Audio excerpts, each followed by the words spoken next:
আসসালামু আলাইকুম। Welcome to my channel unique recipes by Jharna.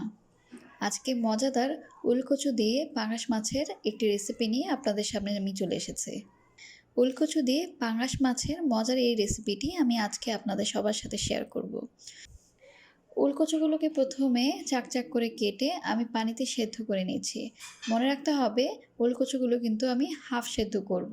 উলকচুগুলো half সেদ্ধ হয়ে গেছে, এখন আমি একটা স্ট্রেনারে পানিটা ছেঁকে নিচ্ছি।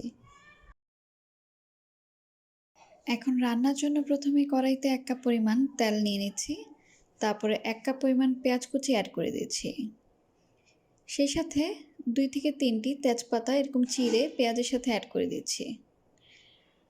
তারপরে পেঁয়াজটাকে তেলের মধ্যে খুব ভালোভাবে নেড়েচেড়ে যতক্ষণ না এরকম হলুদ হয়ে আসবে ততক্ষণ ভেজে নেব।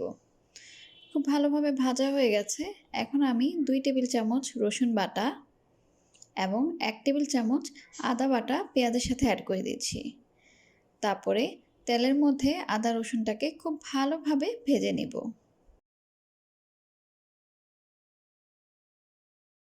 আদা রসুনটা খুব ভালোভাবে ভাজা হয়ে গেছে। এখন অ্যাড করে দিচ্ছি 1 চা চামচ হলুদের গুঁড়ো, 1 চা চামচ মরিচের গুঁড়ো, হাফ চা চামচ ধনিয়া গুঁড়ো এবং 1 চা চামচ জিরে গুঁড়ো। সেই সাথে স্বাদমতো লবণও অ্যাড করে দিচ্ছি। তারপরে সবগুলো উপকরণকে ভালোভাবে তেলের সাথে ভেজে নিচ্ছি। মশলাটা কিছুক্ষণ এভাবে তেলের মধ্যে ভেজে নেব। তারপরে সামান্য কিছুটা পানি অ্যাড করে মশলাটাকে ভালোভাবে কষানোর জন্য কিছুক্ষণ অপেক্ষা করব। মশলাটা যখন খুব ভালোভাবে কষানো হয়ে যাবে তখন আমি এর মধ্যে ধুয়ে রাখা মাছের টুকরোগুলো অ্যাড করে দিচ্ছি।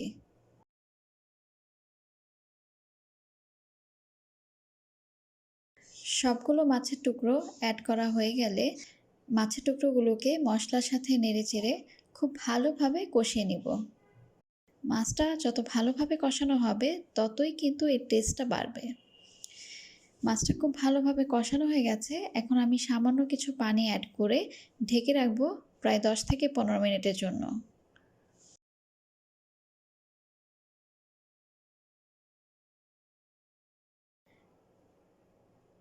আমি এখন মাছটাকে মশলা থেকে আলাদা করে নিচ্ছি।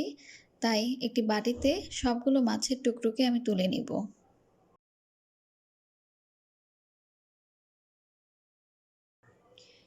সবগুলো মাছের টুকরো তোলা হয়ে গেছে।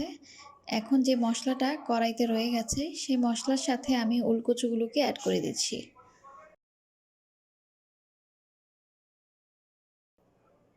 তারপরে ঢেকে রাখবো আরও 15 মিনিটের জন্য। ফুলকচুটা খুব ভালোভাবে কষানো হয়ে গেছে।